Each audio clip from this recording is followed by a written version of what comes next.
మన కేంద్ర ప్రభుత్వం గ్రామీణ ఉపాధి హామీ పథకం పేరు మార్చి కొత్తగా వీబీ జీరామ్జీ అని దానికి నామకరణం చేసింది. ఎందుకో తెలుసండి, 2047కి వికసిత భారతాన్ని స్థాపించేందుకంట. బాగా వినాలి, 2047 కంట వికసిత భారతాన్ని ఆవిష్కరించేందుకు ఇప్పుడు పేరు మార్చారంట. ఒకసారి దీని గురించి మనం తెలుసుకుందాం. ఉపాధి హామీ పథకం కొత్త పేరు వీబీ జీరామ్జీ. మహాత్మా గాంధీ పేరిట ఉన్న పాత చట్టాన్ని వీళ్ళు రద్దు చేశారు. కొత్తగా వికసిత్ భారత్ రోజ్గార్ ఆజీవికా మిషన్ అంటే వీబీ జీరామ్జీ. ఉన్నత విద్యాసంస్థల నియంత్రణకు ఒకే సంస్థ అంట. ఇది కూడా లోక్సభ ముందుకు మరో బిల్లు.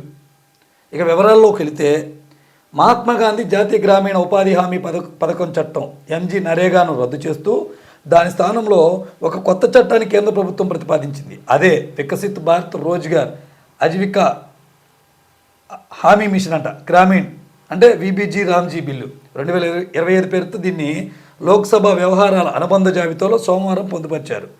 మారిన సామాజిక ఆర్థిక పరిస్థితులకు అనుగుణంగా చట్టాన్ని బలోపేతం చేయడానికి కొత్తదాన్ని ప్రతిపాదించినట్లు మంత్రి శివరాజ్ సింగ్ చౌహాన్ ఈ బిల్లు ఉద్దేశాన్ని తెలిపారు. ఎంజీ నరేగా 2005ను ప్రతిపాదిత కొత్త చట్టం రద్దు చేయడంతో పాటు 2047 నాటికి వికసిత భారతాన్ని ఆవిష్కరించాలనే దార్శనికత ఉద్దేశానుగుణంగా పనిచేస్తుందని చెప్పారంట. ఈ ప్రతిపాదనను ప్రతిపక్షాలు తీవ్రంగా ఖండించాయి. ఎంజీ నరేగా నుంచి జాతిపిత బాపూజీ పేరును తొలగించాల్సిన అవసరం ఏమొచ్చిందని ప్రభుత్వాన్ని నిలదీశాయంట ప్రతిపక్షాలు. ప్రతి గ్రామీణ కుటుంబం నుంచి శారీరక శ్రమ చేసేందుకు సిద్ధంగా ఉన్న వయోజనము ఏటా 125 రోజుల పాటు ఉపాధిని కొత్త పథకం కల్పిస్తుందని ప్రభుత్వం పేర్కొంది. అంటే మన కేంద్ర ప్రభుత్వం మోడీ గారు అధికారంలో రాకముందు ఏమన్నారంటే, భారతదేశంలో ఉన్న నల్లధనాన్ని బయటికి తీసుకొచ్చి పేదలందరికీ పంచుతామని చెప్పారు. దాన్ని విభజించి పేదలకి ఇంటికి ఇన్ని లక్షలు పంచుతామని హామీ ఇచ్చారు.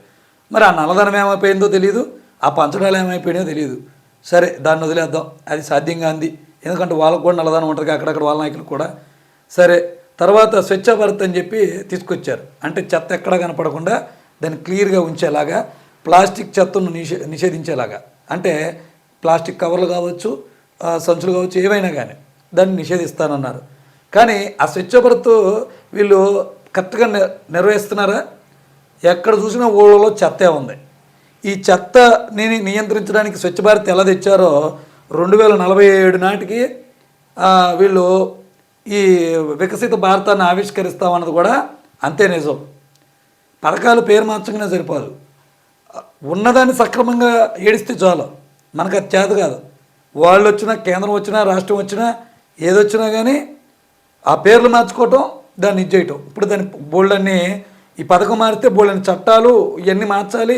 మళ్ళీ ఇక్కడ కింద పాటి స్థాయిలో అమలు చేసే యంత్రాంగాన్ని మొత్తాన్ని మార్చాలి. ఎంత ఖర్చు అవుతుంది? దానికి తోడు దీంట్లో 40% రాష్ట్ర ప్రభుత్వం భరించాలంట, 60% కేంద్ర ప్రభుత్వం భరించిద్దంట. అంటే ఆ 40% డబ్బులు 100 రూపాయల కూల్లో 40% అంటే 40 రూపాయలు మన స్టేట్ గవర్నమెంట్ ఇస్తే సెంట్రల్ గవర్నమెంట్ 60 రూపాయలు ఇచ్చిద్దంట. మళ్ళీ వీళ్ళు 40 రూపాయలు ఇవ్వకపోతే వాళ్ళు 60 రూపాయలు ఎవరు? అంటే ఇక్కడ నష్టపోయేది ఎవరంటే సామాన్య ప్రజలు.